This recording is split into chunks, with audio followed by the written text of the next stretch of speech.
கலைஞர் கருணாநிதி அவர்களுடைய மகள், தற்போதைய தமிழக முதலமைச்சர் மு.க.ஸ்டாலின் அவர்களுடைய சகோதரி கனிமொழி அவர்கள் மீண்டும் தூத்துக்குடியில் நாடாளுமன்ற உறுப்பினராக களத்தில் இருக்காங்க. ஏற்கனவே சிட்டிங் எம்பியாகவும் தூத்துக்குடி நாடாளுமன்றத்தில் இருந்துகிட்டு இருக்காங்க. தூத்துக்குடி நாடாளுமன்றம் எந்த வேட்பாளருக்கு வெற்றி வாய்ப்பு அதிகமாக இருக்கிறது? சோழி பிரசன்னம் என்ன சொல்கிறது?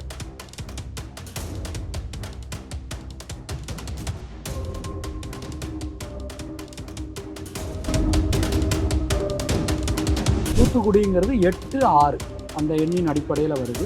கனிமொழி அவர்களுடைய நியூமராலஜி 3-3 என்பது குருவினுடைய. நம்ம அரசியலுக்கு அடிப்படையிலான விஷயங்கள் சொன்னோம்ல. அரசியலுக்கு அடிப்படையான விஷயங்கள் என்ன அப்படின்னா, செவ்வாய் சூரியன் செவ்வாய் சனி பலமாக இருந்து குருவினுடைய ஸ்ட்ராங் ஒரு ஜாதகத்தில் இருந்தது அப்படின்னா 100% அவங்க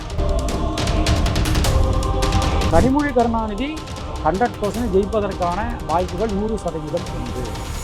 ஆனால் அந்த வெற்றிக்கனி என்பது கொஞ்சமாக டஃப் கொடுக்கறது அப்படிங்கிறது சிவசாமி வேலுமணி அவர்களுடைய ஒரு விஷயம்.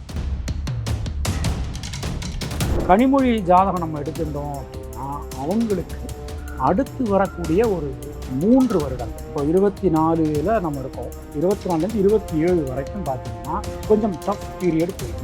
அப்படி ராகு வரும்போது கண்டிப்பாக சட்ட ரீதியிலான சில ஏதாவது இவங்க யாரை முதல்ல நம்பினாலும் அவங்க தான் அவங்க முதல் தெரிஞ்சு அந்த மாதிரியான சில விஷயங்களை பார்க்கணும்.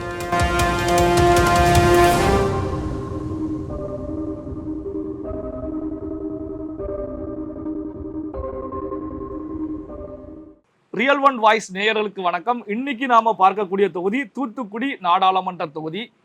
முதல்வர் மு.க.ஸ்டாலின் அவர்களுடைய சகோதரி கனிமொழி அவர்கள் களம் கண்டிருக்கக்கூடிய தொகுதியாக இருந்தாலும் தேர்தல் களத்தில் வெற்றி வாய்ப்புகள் யாருக்கு சாதகமாக இருக்கிறது? குறிப்பாக ஆன்மீகத்தின் அடிப்படையில் சோழி பிரசன்னம் என்ன சொல்ல போகிறது? அதற்கு முந்தைய நிலையில நியூமராலஜி என்ன சொல்கிறது? அவருடைய நட்சத்திரம் என்ன சொல்கிறது?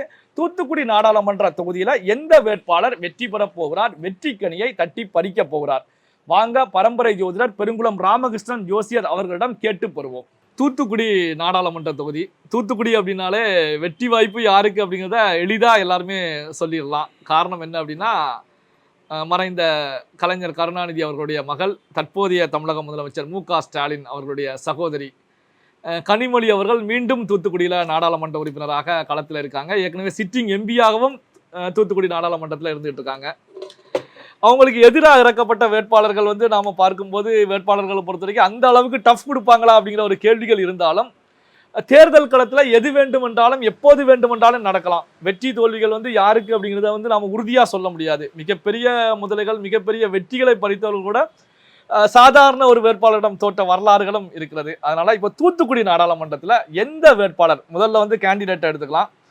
திமுக சார்பாக கனிமொழி கருணாநிதி அவர்கள், அதிமுக சார்பாக சிவசாமி வேலுமணி அப்படிங்கிறவங்க களத்தில் இறக்கப்பட்டிருக்காங்க. டிஎம்சி, அதாவது இதில் தமிழ் மாநில காங்கிரஸ், பாஜக களத்தில் இருக்காமல் தமிழ் மாநில காங்கிரஸுக்கு தொகுதி கொடுக்கப்பட்டு அதன் மூலமாக விஜயசீலன் அப்படிங்கிறவங்க களத்தில் இறங்கியிருக்காங்க. என்டிகே சார்பாக ரொவீனா ரோத் ஜெயின் அப்படிங்கிறவங்க களத்தில் இறக்கப்பட்டிருக்காங்க. இந்த தேர்தல் களத்தில் எந்த வேட்பாளருக்கு வெற்றி வாய்ப்பு பிரகாசமாக இருக்கிறது? தூத்துக்குடி தொகுதியினுடைய நியூமராலஜியை நாம் பார்க்குறோம். தூத்துக்குடிங்கிறது 8-6 அந்த எண்ணின் அடிப்படையில் வருது. கனிமொழி அவர்களுடைய நியூமராலஜி 3-3, சிவசாமி வேலுமணி 6-5, விஜயசீலன் 6-4, ரோவினா ரூத் ஜெயின் அவர்களுடையது 1-6 இதில் வருது. ஸோ இது நம்ம 3-3 அந்த காம்பினேஷன் வந்தாலே நமக்கு வெற்றி தான். அப்போ கண்டிப்பாக இதில் அந்த 3-3ன்னா வெற்றி என்ன காரணத்துக்காக? 3 என்பது குருவினுடைய எண். நம்ம அரசியலுக்கு அடிப்படையிலான விஷயங்கள் சொன்னோம்ல. அரசியலுக்கு அடிப்படையான விஷயங்கள் என்ன அப்படின்னா, செவ்வாய் சூரியன் செவ்வாய் சனி பலமாக இருந்து குருவினுடைய ஸ்ட்ராங் ஒரு ஜாதகத்தில் இருந்தது அப்படின்னா 100% அவங்க அரசியலில் ஜெயிப்பார்கள் அப்படின்னு இருக்கு. அப்போது இதில் 3 என்பது குருவினுடைய எண். அப்போது நியூமராலஜி 3 இருக்குது, ஹீப்ருவும் 3 இருக்குது. அதனால் அவங்க ஜெயிப்பதற்கான வாய்ப்புகள் அதில் ரொம்ப ரொம்ப அதிகம். நட்சத்திரத்தின் அடிப்படையில் பார்க்கணும். நட்சத்திரத்தின் அடிப்படையில் பார்க்கும்போது பூரட்டாதி நட்சத்திரம் கும்பராசி கனிமொழி அவர்களுடையது. சிவசாமி அவர்களுடையது சதயம் நட்சத்திரம் கும்பராசி, விஜயசீலன் ரோகிணி நட்சத்திரம் ரிஷபராசி, ரோவினா ரூப்ஜெயின் சுவாதி நட்சத்திரம் துளாராசி. இந்த இதில் அவங்க இருக்காங்க. இப்போ நட்சத்திரத்தின் அடிப்படையில் பார்க்கும்போது பூரட்டாதி நட்சத்திரத்துக்கு இப்போ ஜென்ம சனி போய்கிட்டு இருக்கு. ஜென்ம சனி போய்கிட்டு இருந்தாலும் அவர்களுடைய நட்சத்திராதிபதி குரு ரொம்ப ரொம்ப அனுகூலமாக நமக்கு அமைஞ்சிருக்காரு. அது உள்ளபடியே ஒரு பெரிய பலம், அவங்க ஜாதகப்படி உண்மையிலேயே ஒரு பெரிய பலம். ரெண்டாவது, இவங்களுக்கு டஃப் கொடுக்கக்கூடியது யாருன்னு பார்த்தீங்கன்னா சிவசாமி. அவர் சதய நட்சத்திரம் கும்பராசி. அப்போது கனிமொழி கருணாநிதி 100% ஜெயிப்பதற்கான வாய்ப்புகள் 100% உண்டு. ஆனால் அந்த வெற்றிக்கனி என்பது கொஞ்சமாக டஃப் கொடுக்கறது அப்படிங்கிறது சிவசாமி வேலுமணி அவர்களுடைய ஒரு விஷயம். இப்போது பர்சனலாக ஒரு ஜாதகம் சொல்கிறேன். கனிமொழி ஜாதகம் நம்ம எடுத்துட்டோம் அப்படின்னா அவங்களுக்கு அடுத்து வரக்கூடிய ஒரு 3 வருடங்கள், இப்போ 24ல் நம்ம இருக்கோம், 24லேருந்து 27 வரைக்கும் பார்த்தீங்கன்னா கொஞ்சம் டஃப் பீரியட் போய்கிட்டு இருக்கு. டஃப் பீரியட்னா என்ன மாதிரி விஷயங்களை நீங்கள், அதாவது இந்த தேர்தலில் அவங்க ஜெயிச்சிருவாங்க, அதில் சந்தேகம் வேண்டாம். ஆனால் அரசாங்க ரீதியிலான சில விஷயங்கள் அதை மாதிரி, ஏன்னா இப்போ ராகு வரப்போகிற பூரட்டாதி நட்சத்திரத்துக்கு ராகு வரப்போகிற, அப்படி ராகு வரும்போது கண்டிப்பாக சட்ட ரீதியிலான சில சிக்கல்கள் சந்திக்கிறது. அதாவது இவங்க யாரை முதல்ல நம்பினாலும் அவங்க தான் அவங்க முதல்ல கெடுதல் பண்ணுவாங்க.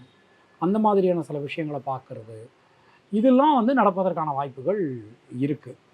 இன்னொன்று, ஒரு 99.9% கனிமொழி வின் பண்ணிடுவாங்க, 100% நான் சொல்லலை, 99.9% வின் பண்ணுவதற்கான வாய்ப்புகள் அதிகமாக இருக்குது. 0.1% சிவசாமிக்கு வாய்ப்பு இருக்குது. இது எந்த அடிப்படையில்? சிவசாமியுடைய நட்சத்திரம் நியூமராலஜி எல்லாம் 2 பேருமே கும்பராசி. கும்பராசி, 2 பேருமே கும்பராசி. அப்படிங்கிறனால தேர்தல் நடக்கக்கூடிய தேதிக்கும் இந்த 2 கண்டிப்பாக இவங்க ரெண்டு பேருக்குமே அனுகூலமாக தான் இருக்குது. இவங்க 2 பேருக்குமே அந்த நாள் அனுகூலமான நாளாக தான் அமைஞ்சிருக்கு. இதில் நம்ம பார்க்க வேண்டிய விஷயம் என்ன அப்படின்னா, 2 பேருக்குமே அதான் இப்போ கனிமொழி அவர்களை பொறுத்தவரை 99.9% சொல்லலாம், 0.1% சிவசாமிக்கு வாய்ப்புகள் இருக்குது, டஃப் கொடுப்பார். அப்போ இந்த தொகுதியை பொறுத்த வரைக்கும் அதிமுகவுக்கும் திமுகவுக்கும் இடையில ஒரு போட்டி இருக்கும், கண்டிப்பா போட்டி இருக்கும். கண்டிப்பாக கடந்த முறை போல கனிமொழி கருணாநிதி அவர்கள் எளிதான வெற்றியை பறிக்க முடியாது. அதாவது எத்தனை லட்சம் வாக்கில் ஜெயிச்சேன் அந்த மாதிரி இதில் சொல்ல முடியாது, கொஞ்சம் கடினம். இப்போ இங்க வந்து கனிமொழி கருணாநிதி அவர்களுக்கு என்ன சவால்கள், மிகப்பெரிய சவால்கள்? ஏன்னா வெற்றி கூட 99% அப்படிங்கிறது தான் பதிவு பண்றீங்க. அப்ப சவால்களும் மிகப்பெரிய அளவுல தொகுதியில இருக்கும். இல்லை, சவால்களை பொறுத்தவரை என்ன அப்படின்னா, இவங்க முன்னாடி ஒன்று பேசுறது, பின்னாடி ஒன்று பேசுறது, கூட இருக்கிறவங்களே இவங்க முன்னாடி ஒன்று பேசுறது, பின்னாடி ஒன்று பேசுறது, இவங்களுடைய எதிராளிகள் யார் இருக்காங்களோ அவங்கள்ட்ட இவங்களை பற்றி ஏதாவது சொல்லி கொடுக்கறது, அந்த மாதிரியான விஷயங்கள் நடக்கலாம். அதில் கொஞ்சம் நம்ம கவனமாக. இவங்க கூட இருக்கிறவங்க அப்படின்னா கூட்டணி கட்சியினரால பிரச்சனைகள், கூட்டணி கட்சியினர், ஒரே ஆளும் கட்சியினர், அவங்களுக்குள்ளே சில மிஸ் அண்டர்ஸ்டாண்டிங் வரலாம். இதில் வந்து பார்த்தீங்க அப்படின்னா நாம் தமிழர் கட்சி தூத்துக்குடி மாவட்டத்தில் எப்படி, நாம் தமிழருடைய நிலை எப்படி இருக்கும்? அவங்க சுவாதி நட்சத்திரம் துளாராசி, போராட்டத்துக்கு அவங்கள பயன்படுத்திக்கலாம், அவ்வளவுதான். பெரிய அளவில் வெற்றிக்கனியை ருசிப்பதற்கான வாய்ப்புகள்லாம் ரொம்ப ரொம்ப சொற்பம் தான், ரொம்ப சொற்பம்.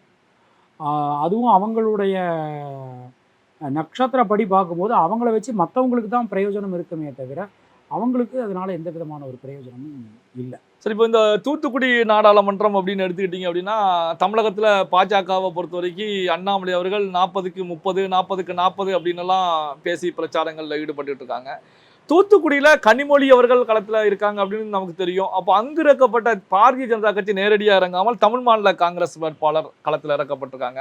இந்த தமிழ் மாநில காங்கிரஸுடைய வேட்பாளர் நிலை எப்படி இருக்கும் களத்தில்? டஃப் கொடுப்பதற்கான வாய்ப்புகள் ரொம்ப குறைவு. ஒரு வீக்கான வேட்பாளர். ஆமாம், ரோகிணி நட்சத்திரம் ரிஷபராசி, அவர் இன்னொன்று 6-4 அப்படி இருக்கும்போது அவர் பண ரீதியிலான விஷயங்கள் அவர் கையில் எடுத்தாலும் கூட அது வெற்றி கிடைக்கிறதுங்கிறது ரொம்ப சிரமம்.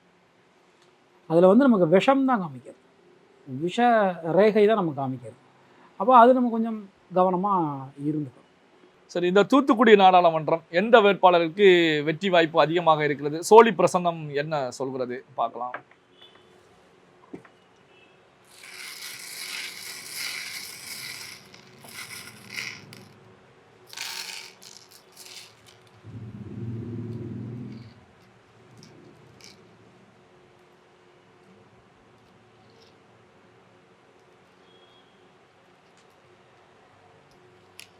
கனிமொழி அவர்களுக்கு மிகப்பெரிய ஏற்றத்தை, முன்னேற்றத்தை, மாற்றத்தை கண்டிப்பான முறையில் இந்த தேர்தல் தூத்துக்குடி அவருக்கு வழங்கும். இந்த சோழி பிரசன்னமும் கனிமொழிக்கு சாதகமாக தான் மிகப்பெரிய அனுகூலம் அவங்களுக்கு இருக்கு. அப்போ நட்சத்திரத்தின் அடிப்படையிலையும் கனிமொழி கருணாநிதி அவர்கள் தான், நியூமராலஜி அடிப்படையிலையும் கனிமொழி அவர்கள் தான். இப்போ சோழி பிரசன்னமும் அவர்களை தான் சுட்டி காட்டுது. அப்போ தூத்துக்குடி நாடாளுமன்ற தொகுதி அப்படின்னாலே மீண்டும் கனிமொழி அவர்கள் வெற்றி பெற போறாங்க. அந்த வெற்றியும் வந்து கடினமாக போராடினாலும் வெற்றி உறுதி அப்படிங்கிறத நாம எடுத்துக்கலாம். உறுதி. இதில் ஒரு சின்ன விஷயம் சொல்கிறேன். பொதுவாகவே இப்போ இந்த தேர்தலை பொறுத்தவரை 3 ராசிகள், அதாவது இப்போ கடகம், விருச்சிகம், கும்பம், இந்த 3 ராசிக்காரர்களுக்குமே இந்த தேர்தலில் முதல்ல அவங்க ஜெயிக்கட்டும். ஏன்னா ஜென்ம சனி நடக்கிறதுனால கொஞ்சம் டஃப்பான பீரியட் போய்கிட்டு இருக்கு. அதாவது பதவி வருவதற்கான வாய்ப்புகள் இருந்தாலும் கூட அதை பெறுவதற்கு கொஞ்சம் கடுமையான போராட்டங்களை அவங்க சந்திக்க வேண்டியது. கண்டிப்பாக தடைகள் வந்து மிகப்பெரிய அளவில் இருக்கும். கண்டிப்பாக உறுதியாக உண்டு. தூத்துக்குடி நாடாளுமன்ற தொகுதி குறித்து அங்கு களம் கண்டிருக்கக்கூடிய வேட்பாளர்கள் யார் வெற்றி பெறப் போகிறார்கள் அப்படிங்கிறத ஆன்மீகத்தின் அடிப்படையில், நியூமராலஜி, நட்சத்திரத்தின் அடிப்படையில், சோழி பிரசனத்தின் அடிப்படையில் நம்மோட முக்கியமான தகவல்களை பரம்பரை ஜோதிடர் பெருங்குளம் ராமகிருஷ்ணன் அவர்கள் பகிர்ந்து கொண்டார். அவருக்கு நம்முடைய நன்றிகளை தெரிவித்துக் கொள்வோம்.